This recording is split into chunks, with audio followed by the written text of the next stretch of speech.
Digital transformation failures don't happen overnight. It's usually a long percolation of a lot of things going wrong.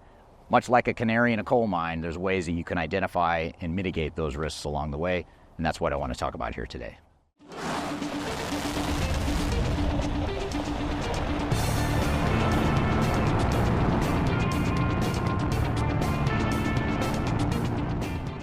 My name is Eric Kimberling. I'm the CEO of Third Stage Consulting. We're an independent consulting firm that helps clients throughout the world reach their third stage of digital transformation success. And one of the services we provide to our clients is helping them mitigate risk in their digital transformations. In other cases, we help them recover projects that have failed and help them get those projects back on track. In some even more extreme cases, we'll help clients with expert witness work. So transformations that have reached the failure point and the lawsuit point in the cycle, and we'll testify in court and analyze what went wrong with that case. And through this breadth of experience we have in helping implementations and failures and recoveries of failures, we've learned that there are things that organizations miss along the way. And much like a canary in the coal mine, which was used by coal miners back in the day to ensure that the miners knew that they needed to get out of the coal mine when there was a gas leak because the canary would die and stop singing, much like that canary in the coal mine concept for old coal miners, there's other ways that organizations can use that same concept in managing risk in their digital transformations, and that's what I'm going to jump into through the rest of this video. Before we dive too far into today's content, I want to share a little bit of information about Third Stage Consulting and who we are. Third Stage Consulting Group is an independent, technology-agnostic provider of consulting services to help clients through their digital transformations. We help with digital strategy and software selection, as well as implementation planning. And during implementation, we provide services related to program management, organizational change, business process improvement, as well as enterprise architecture. These are just some of the services we provide. We have offices in North America as well as Europe and Asia Pacific. So if you'd like to learn more, I encourage you to check out our resource center, which includes a number of resources that will help you through your digital transformation, and you can access that for free using the QR code here or the links below. You can also reach out to me directly if you'd like to discuss your digital transformation and brainstorm ideas on how to improve where you're headed on your journey. Now let's jump back into today's content.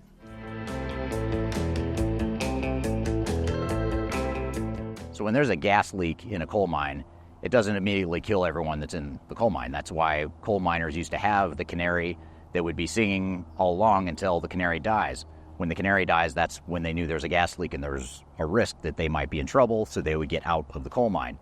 And that's a lot like how digital transformations are. And one of the first ways that organizations tend to overlook the canary in the coal mine is they start to see these project status reports that show all green. What I mean by all green is a lot of times status reports will have a red, yellow, green status for any given risk or any given activity. The project manager or the project team will assign it some sort of status. Either it's going well, in which case it's a green light. If it's going okay, there's some moderate risk, you might give it a yellow light. Or if it's a big problem that needs immediate attention, you might give it or assign it a red light. And what ends up happening a lot of times is organizations are lulled into a sense of complacency because they see these status reports that show a bunch of green lights, perhaps no yellow lights or red lights. And if you have any point, and when I say any point, I mean any point in your digital transformation where your status report is showing all green, something's wrong. You are not sensing the gas leak in the coal mine, to use that metaphor. What you need to do is dig deeper and look at what are the risks that we don't know. And I'll give you an example. If you're just starting a project today, let's just say today you decided you're going to go evaluate new technology and you're eventually going to go deploy new technologies. You might think everything's great. We haven't done anything yet. There's no risk, so everything's green. Well, immediately I would ask questions like, well, why is it green? Is it true that your people are on board with the change? Is it true that you have the right resources internally? Is it true that you have the right partners to help you through the process? And chances are, if I ask you a bunch of questions, you're going to have a few no's, a few things that you're not ready for.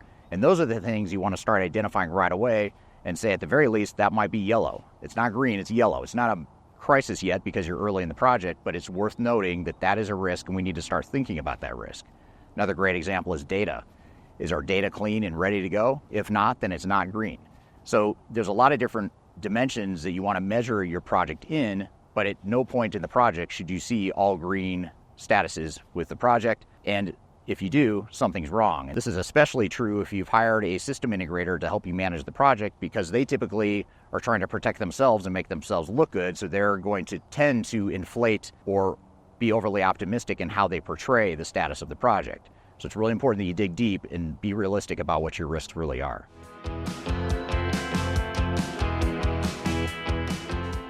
Another canary in the coal mine risk that we see in digital transformations that usually gets overlooked is a project plan blind spot, or put more succinctly, an incomplete project plan or an unrealistic project plan. And this is hard to identify because if you see it on paper, you got it in a proposal from a software vendor or a system integrator, you might think to yourself, it's got to be true because the system integrator or the software vendor told me that I can implement in this amount of time and these are the activities I need to do. They're the experts and this is how long it's all going to take and this is how much it's going to cost. But typically what happens is a software vendor and outside technical third parties are focused on one small dimension of your overall transformation, and that is the technical dimension. It's the non-technical stuff that is most likely to create risk, cause delays, and cause budget overruns. So things like data migration or organizational change management, process improvement, program management, those are the things that are more likely to create difficulties, but yet software vendors typically don't include those things in their project plan. That's why it's important to look at this as an overall program that includes everything that's required to make the project successful, not just the technical work stream that a software vendor or system integrator will focus on. Now, I dive deeper into this whole concept of project versus program management and how to distinguish between the two in this video right here. I highly encourage you to check out this whiteboard video where I unpack this concept in more detail. And this is meant to help you understand what a true program looks like and a complete program looks like versus a myopic, misleading technical implementation plan that is not realistic.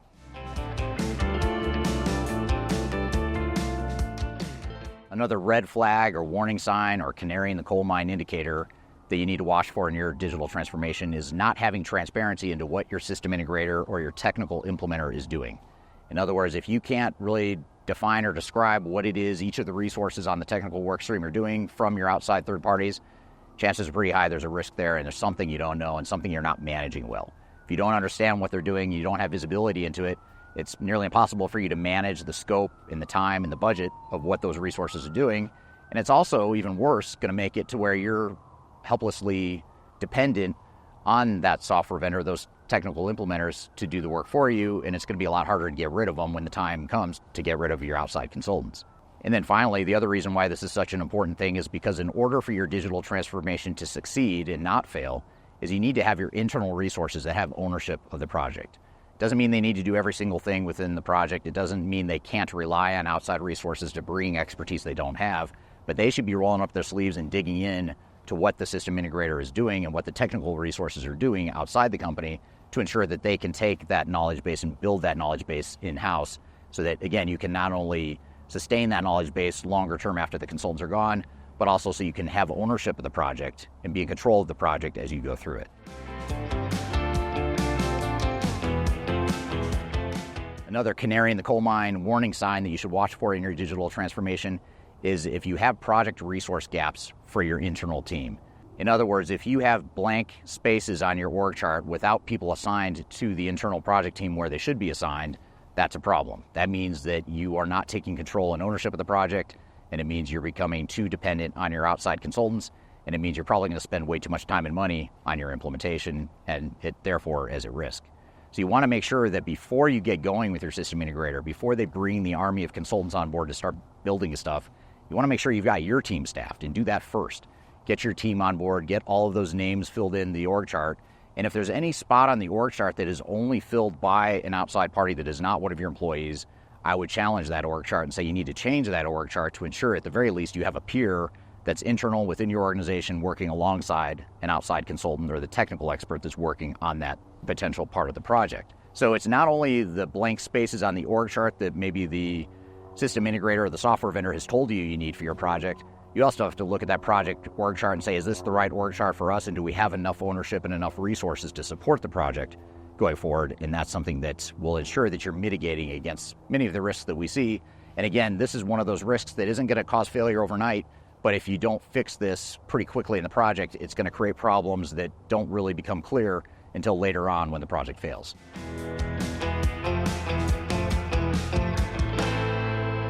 One of the biggest challenges for organizations that are managing digital transformations is that they are oftentimes solely dependent on the software vendor and or the system integrator to tell them what needs to be done or how things are going in the project.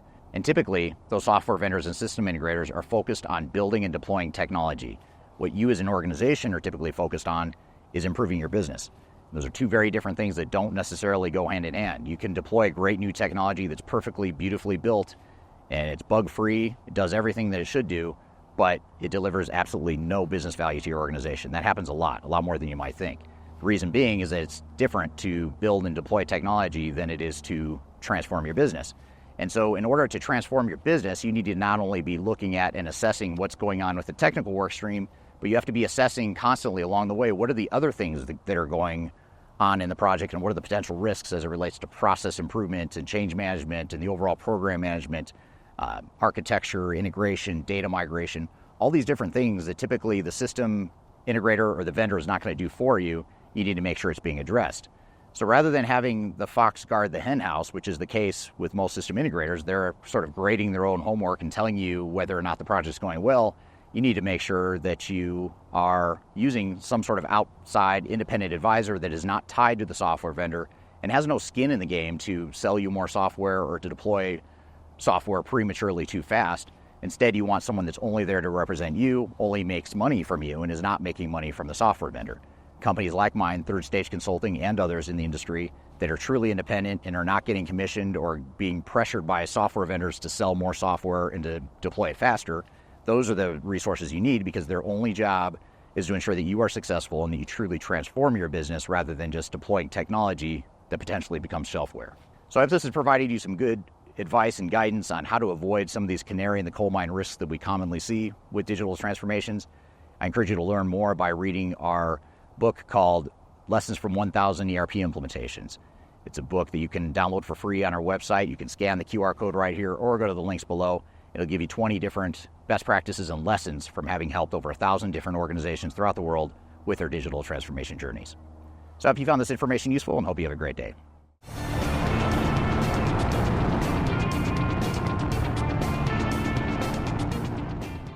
One of the biggest challenges for it's one of those rules, it's like, doesn't really matter. I mean, why don't we just kind of fix that in the English language and make it a little easier? What's the word? Helplessly dependent. In other words, if you have project or